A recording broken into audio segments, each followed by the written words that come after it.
নমস্কার, আমি দেবী এন্টারপ্রাইজের কর্ণধার সুশান্ত জানা বলছি। হ্যাঁ স্যার, আজকে আপনার এই প্রোগ্রাম আমরা সব শ্রোতা বন্ধুকে দেখার জন্য বলবো, কারণ আমাদের এই চ্যানেল দেবী এন্টারপ্রাইজেতে আজকে আপনি একটি নতুন ধরনের ব্যবসার কথা বলবেন। সেই ব্যবসাটির নাম হচ্ছে ওয়ে আউট। তো এই ওয়ে আউট বিজনেসে শ্রোতা বন্ধুদের হয়ে আপনাকে আমি একটা প্রশ্ন করছি, এই ব্যবসাটা কি এবং আপনার এর উপর কি পরিকল্পনা করা আছে? দেখুন, ওয়ে আউট কোনো বিজনেস নয়, দেবী এন্টারপ্রাইজের একটা নতুন সংযোজন দেবী ওয়ে আউট। এই ওয়ে আউটটা হচ্ছে অল্টারনেট ইকোনমি, যে বিকল্প অর্থনীতি, তার উপর দাঁড়িয়ে আমরা চিন্তা করেছি। যেমন ওয়ে আউটকে যদি আপনি বাংলা করেন, সেটা দেখবেন মুক্তির পথ। তার মানে মানুষ সবসময় সমস্যায় জর্জরিত, যে সমস্যা থেকে বেরোতে চাইছে। এই সমস্যা থেকে বেরোনোর জন্যেই আমরা তাদের একটা পথ দেখাতে চাইছি, মুক্তির পথ। সেটার জন্যে আমাদের এই চ্যানেলটার নাম হচ্ছে দেবী ওয়ে আউট। কিরকম ধরনের মুক্তির পথ স্যার? দেখুন, প্রত্যেকটা মানুষের সমস্যা আছে, তার সমাধানও আছে। কোনো সমস্যা সমাধানবিহীন হয় না, কিন্তু আমরা সমস্যাগুলো যেগুলো আসে, আমরা কিংকর্তব্য বিমূঢ় হই। তার কারণ কীভাবে এই সমস্যা থেকে মুক্তি পাবো, কিভাবে, কোথায় গেলে। তার জন্যেই আমরা এই চ্যানেলটার মাধ্যমে বার্তা দিচ্ছি যে দেবী এন্টারপ্রাইজ আপনাদের জন্য একটা চ্যানেল এনেছে, যেটা আপনার সমস্যা সমাধান করবে। কি সমস্যা আপনি যেটা বলবেন, সেটা হচ্ছে মানুষ অন্ন, বস্ত্র, বাসস্থান, শিক্ষা, স্বাস্থ্য, এটা নিয়ে মানুষ ন্যূনতম প্রয়োজন, এটা নিয়ে তার সমস্যা তৈরি হয়ে যাচ্ছে। হয়তো সবার ক্ষেত্রে হচ্ছে না, কিন্তু অনেক মানুষের ক্ষেত্রেই হচ্ছে। সেই সব মানুষের পাশে আমাদের সংস্থা দেবী এন্টারপ্রাইজ দাঁড়াতে চায়। তো স্যার, আরেকটা আমরা জানতে চাইছি যে এই মানে আপনার এই যে পরিকল্পনা, এই পরিকল্পনাতে কিরম ধরনের ব্যক্তিদের আপনি চাইছেন যারা আপনার এই রাস্তা দেখানোর পথে হাঁটতে পারবে? দেখুন, প্রথম আগে বুঝতে হবে, এই যে এতগুলো বললাম, অন্ন, বস্ত্র, বাসস্থান, শিক্ষা, স্বাস্থ্য, এর প্রথম ধাপ যদি আপনি দেখেন, সেটা হচ্ছে আয়, মানে ইনকাম। আমরা কোথা থেকে আয় করব। কেউ প্রফেশনের মাধ্যমে আয় করতে পারে, কেউ বিজনেস করছে, ব্যবসা করছে, কেউ চাকরি করছে, ছোটোখাটো ব্যবসাও বিভিন্ন টাইপের মানুষ করছে। এগুলো যখন মানুষ খুব ভালোভাবে করতে পারবে, তখন কিন্তু তার সমস্যাটাও কমতে থাকবে।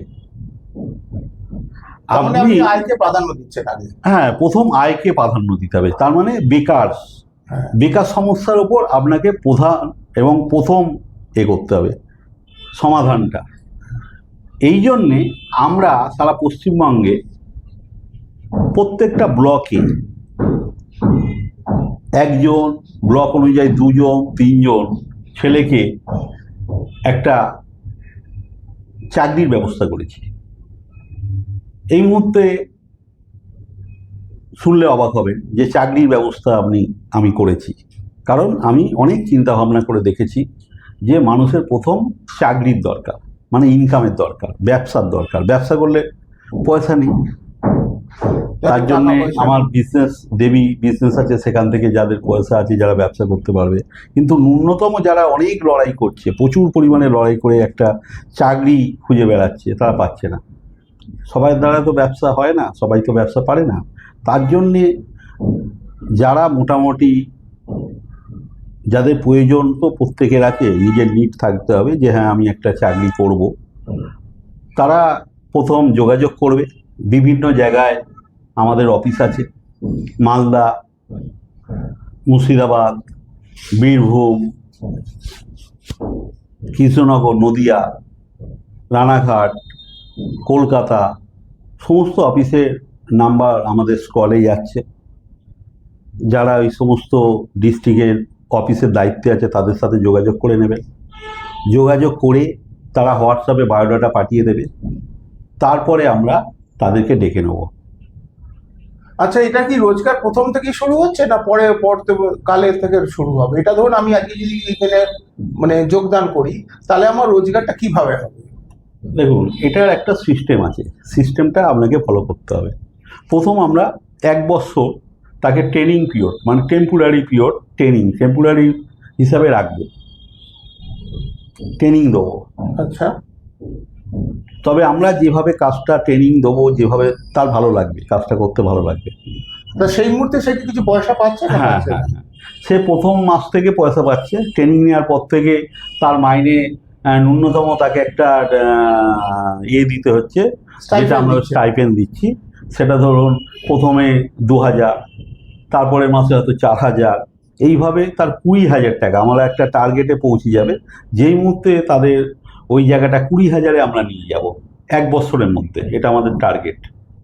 যে প্রত্যেকটা ছেলে যাতে প্রত্যেক মাসে কিছু না কিছু 20,000 রোজগার টাকা, করতে পারে। কিছু না, যাতে 20,000 টাকা ন্যূনতম রোজগার তার হয়ই। কিন্তু প্রথমে শুরু যখন করছে তখন তো সে 2,000 দিয়ে শুরু হ্যাঁ, করছে। 2,000 দিয়ে শুরু সুতরাং করছে। যদি কেউ দূর থেকে ছেলে মেয়ে আসে, হ্যাঁ। তাহলে তার ক্ষেত্রে কি হবে?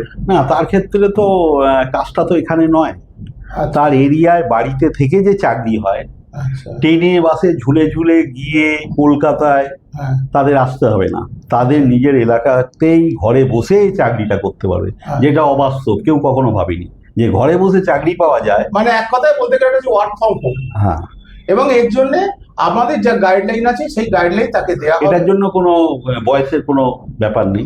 আচ্ছা, ঠিক বা আছে, শিক্ষাগত যোগ্যতার কোনো কোনো সেরকম ব্যাপার নেই। প্রয়োজন নেই। ন্যূনতম তো দেখুন, শিক্ষাগত যোগ্যতা থাকলে কি হবে, সে আরো ভালো জায়গায় যেতে পারবে। হ্যাঁ। এটা তো আমরা চাকরি হিসাবে দেখছি, সে যত বেশি একটু পড়াশোনা যত বেশি জানবে, সে তত তত বেশি ডেভেলপমেন্ট করতে পারবে। তো স্যার, এই অনুষ্ঠানটায় আপনি যে বক্তব্য রাখলেন, সেই বক্তব্যটা আমাদের নিশ্চয়ই শ্রোতা বন্ধুদের মধ্যে অনেকেই বেকার আছে বা অনেকেই গরিব ঘরের ছেলে আছে, তাদের কানে এই বার্তাটা যদি পৌঁছয়, আশা করি যে তারা অন্তত এই কাজে এগিয়ে আসবে এবং তার একটা মিনিমাম রোজগার করতে পারবে, যে রোজগার করলে সে তার জীবিকা নির্বাহ করতে পারবে। সুতরাং স্যার, আপনাকে আমাদের এই তরফ থেকে অশেষ ধন্যবাদ। নমস্কার। নমস্কার।